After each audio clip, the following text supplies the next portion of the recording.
नमस्कार आणि स्वागत आहे. आज आपल्यासमोर एक नकाशा आहे, पण हा कुठल्या शहराचा किंवा देशाचा नाही, तर हा भविष्याचा आहे. भविष्याचा नकाशा. हो, आपल्या स्रोतांमध्ये एक अत्यंत गुंतागुंतीचं आणि तपशीलवार रेखाचित्र आहे, जे एका मोठ्या वैश्विक नाटकाची पटकथा असल्यासारखं वाटतं. यात पात्र आहेत, संघर्ष आहे, एक क्लायमॅक्स आहे. आज आपलं काम म्हणजे आपल्याला ही पटकथा वाचायची आहे आणि त्यात काय काय लपलंय ते शोधून काढायचंय. विशेषतः शेवटची 7 वर्ष म्हणून ओळखल्या जाणाऱ्या काळावर यात जास्त लक्ष दिलंय. तुम्ही पटकथा शब्द वापरलात तो अगदी योग्य आहे, कारण हे रेखाचित्र घटनांची केवळ यादी देत नाही, तर त्यामागे एक रचना, एक उद्देश असल्याचं सुचवतं. बरोबर. याच्या मोठ्या चित्राकडे पाहिलं ना, तर हे आदामाच्या निर्मितीनंतरच्या 4000व्या वर्षापासून ते 7000व्या वर्षापर्यंतचं काळ दाखवतं. याला ते प्रतिकात्मक भाषेत 5वा दिवस, 6वा दिवस आणि 7वा दिवस असं म्हणतात. अच्छा. पण आजच्या आपल्या चर्चेसाठी 2 मुख्य भाग महत्वाचे आहेत.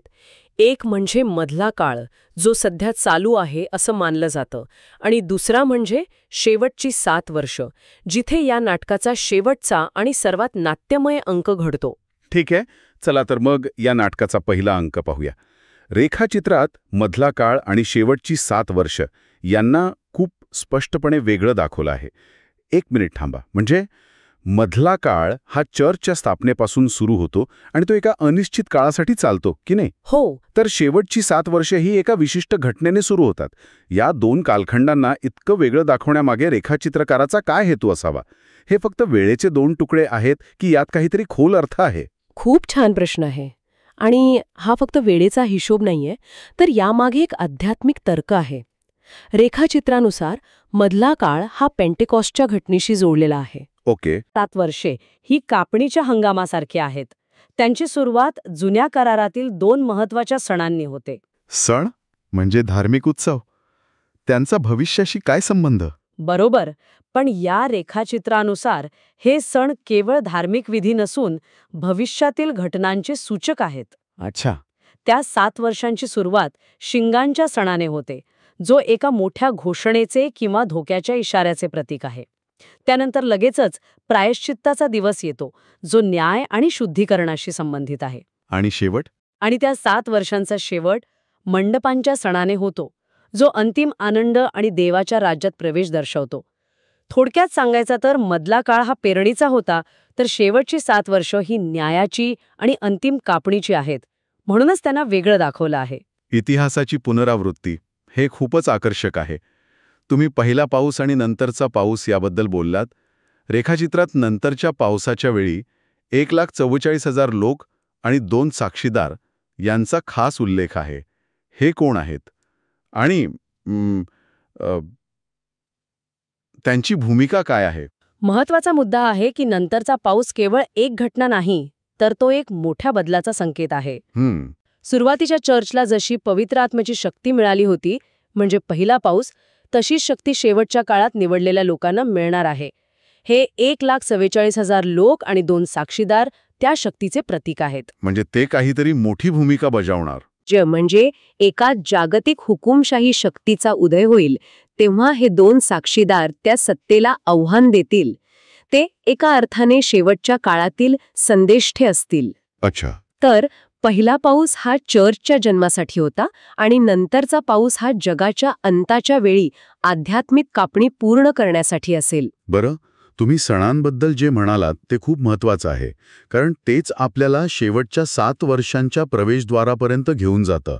रेखाचित्रानुसार या 7 वर्षांची सुरुवातच एका मोठ्या संघर्षाने होते. हो. श्वापदाचे राज्य सुरू होतं आणि त्याचवेळी आश्रयस्थानाचा उल्लेख येतो. हे आश्रयस्थान म्हणजे नेमकं काय? होय, आणि यासाठी प्रकटीकरण 12:14चा संदर्भ दिला आहे, जो खूप बोलका आहे.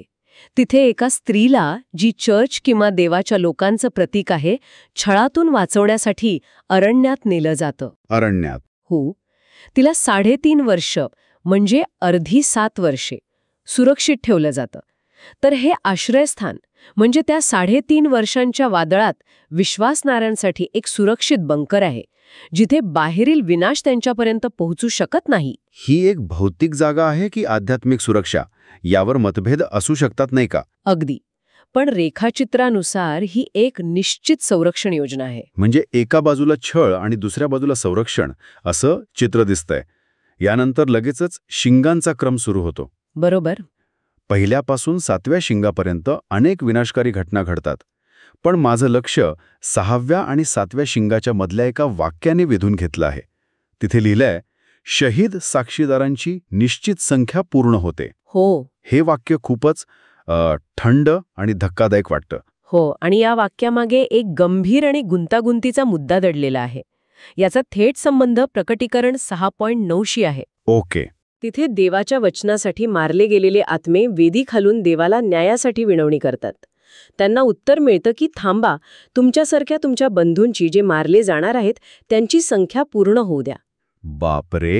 हे रेखाचित्र सुचवतं की 6व्या शिंगाच्या वेळी होणाऱ्या मोठ्या विनाशानंतर ज्यात पृथ्वीवरील 1/3 लोक मारले जातात ती संख्या पूर्ण होते. पण एक मिनिट, याचा अर्थ असा होतो का की देवाची अंतिम न्यायाची योजना काही प्रमाणात मानवीय क्रियांवर, म्हणजे किती लोक शहीद होतात यावर अवलंबून आहे? हे थोडे विचित्र नाही का वाटत? म्हणजे जर ती संख्या पूर्ण झाली नाही तर काय होईल? हाच तर या कल्पनेतील सर्वात आव्हानात्मक भाग आहे. याला 2 प्रकारे पाहता येईल.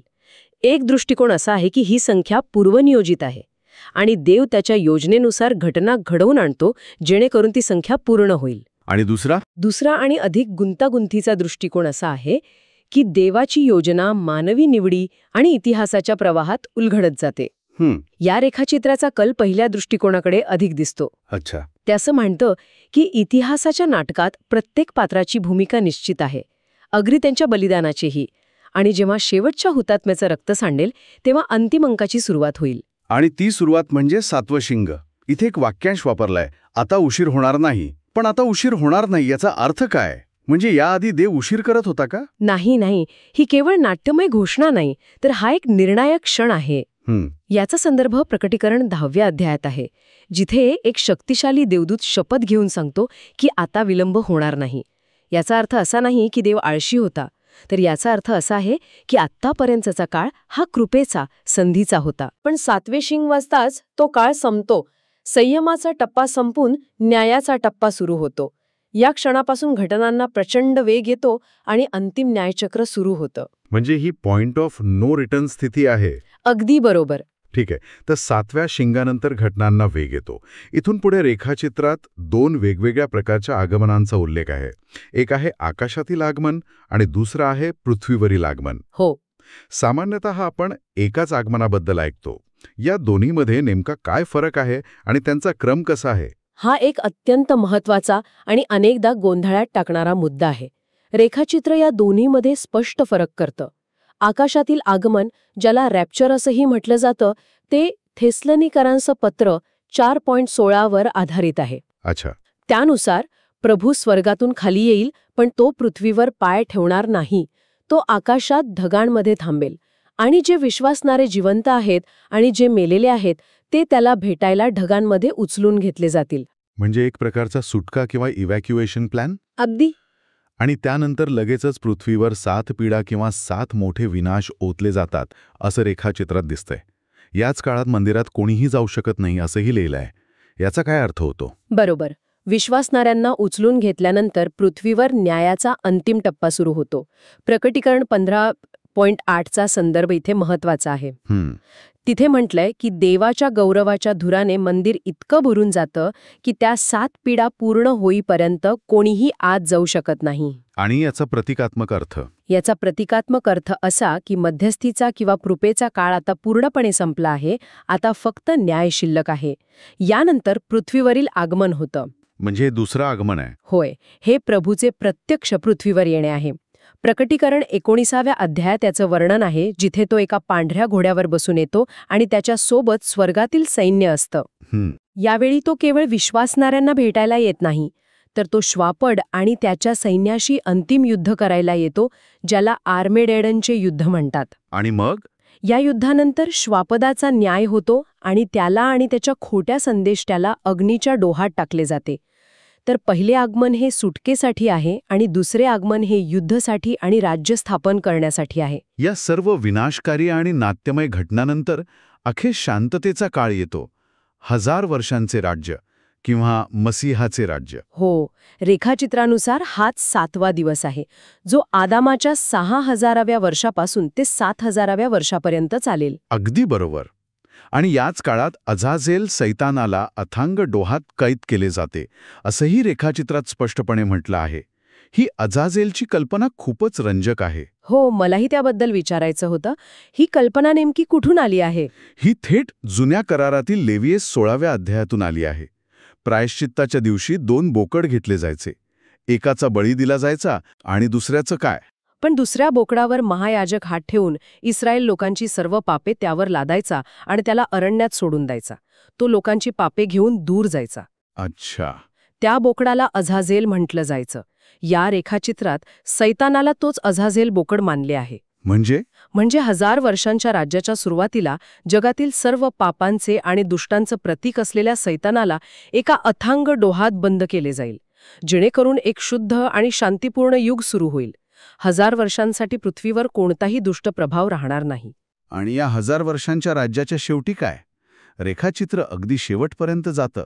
तिथे नवीन आकाश आणि नवीन पृथ्वी आणि एदेन यांचा उल्लेख आहे. हो, 1000 वर्षांच्या राज्यानंतर सैतानाला थोड्या काळासाठी सोडलं जातं. एक अंतिम बंड होतं आणि त्यानंतर त्याचा कायमचा नाश होतो. यानंतर अंतिम न्याय होतो आणि मग सर्व गोष्टी नवीन केल्या जातात. हा शब्द त्या सुरुवातीच्या परिपूर्ण बागेचे प्रतीक म्हणून वापरला आहे, जिथे देव आणि मनुष्य यांच्यात थेट संबंध होता. ही एक प्रकारे इतिहासाच्या वर्तुळाची पूर्तता आहे, बरोबर ना? अगदी. आपण या संपूर्ण प्रवासात अनेक टप्पे पाहिले, पण एक धागा मला सतत मागे खेचतोय. तो म्हणजे प्रायश्चित्त. रेखाचित्रात यावर खूप भर दिलाय. प्रायश्चित्तासाठी धूप, प्रत्यक्ष मंदिरात प्रायश्चित्त आणि हायडेसमध्ये प्रायश्चित्त या 3 गोष्टींचा उल्लेख आहे. माझ्यासाठी हायडेसमध्ये प्रायश्चित्त ही संकल्पना सर्वात धक्कादायक आहे. हो, ती आहेच. म्हणजे मृत्यूनंतरही काहीतरी होण्याची शक्यता आहे. याबद्दल रेखाचित्रात आणखी काय तपशील आहे? तुम्ही या रेखाचित्राच्या अगदी केंद्रस्थानी हात घातला आहे. हा त्याचा सर्वात सखोल आणि कदाचित सर्वात वादग्रस्त मुद्दा आहे. रेखाचित्र लेवी 16 जिथे प्रायश्चित्ताच्या दिवसाचे नियम आहेत आणि प्रकटीकरण 8 जिथे सोन्याच्या धूपदाणीतील धूप आणि संतांच्या प्रार्थनांचा उल्लेख आहे, यांना एकत्र जोडतं.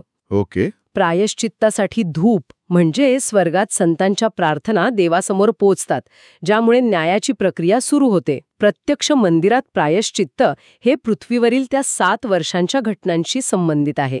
पण हॅडेसमध्ये प्रायश्चित्त ही एक वेगळीच कल्पना आहे. ती नेमकी काय आहे? त्याचं काय आहे ना, रेखाचित्र असे सुचवते की प्रायश्चित्ताची ही प्रक्रिया केवळ जिवंत लोकांपुरती मर्यादित नाही, तर ती मृतांच्या जगातही म्हणजे हॅडसमध्येही लागू होते. अच्छा.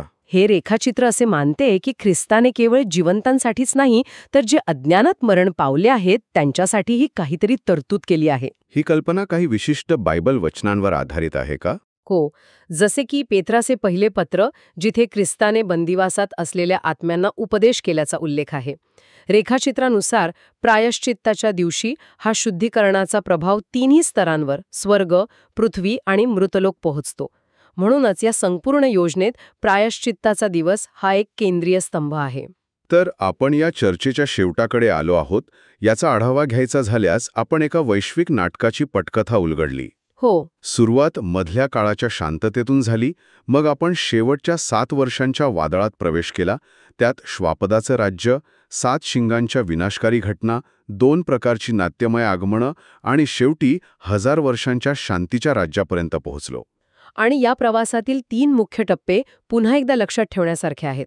एक म्हणजे जुन्या करारातील सण हे केवळ ऐतिहासिक विधी नसून भविष्यातील घटनांचे नकाशे आहेत. बरोबर. दुसरं, शहीद साक्षीदारांची संख्या पूर्ण होण्याची कल्पना, जी देवाच्या मोठ्या योजनेत प्रत्येक व्यक्तीच्या भूमिकेचे आणि त्यागाचे महत्त्व अधोरेखित करते. आणि तिसरं आणि सर्वात महत्त्वाचं, प्रायश्चित्ताचा विषय, जो या सर्व घटनांना एकत्र बांधतो आणि देवाच्या अंतिम योजनेचा उद्देश केवळ न्याय नाही, तर शुद्धीकरण आणि पुनर्संचयित करणे हा आहे, हे स्पष्ट करतो. आजच्या या सखोल चर्चेनंतर श्रोत्यांसाठी एक विचार करायला लावणारा प्रश्न आहे. या रेखाचित्रामध्ये जुन्या करारातील सण आणि नियम, जसे की लेवियामीलमधील प्रायश्चित्ताचा दिवस, यांना नवीन करारातील प्रकटीकरणाच्या भविष्यवाणीशी अत्यंत बारकाईने जोडले आहे. हो, हेच त्याचं वैशिष्ट्य आहे.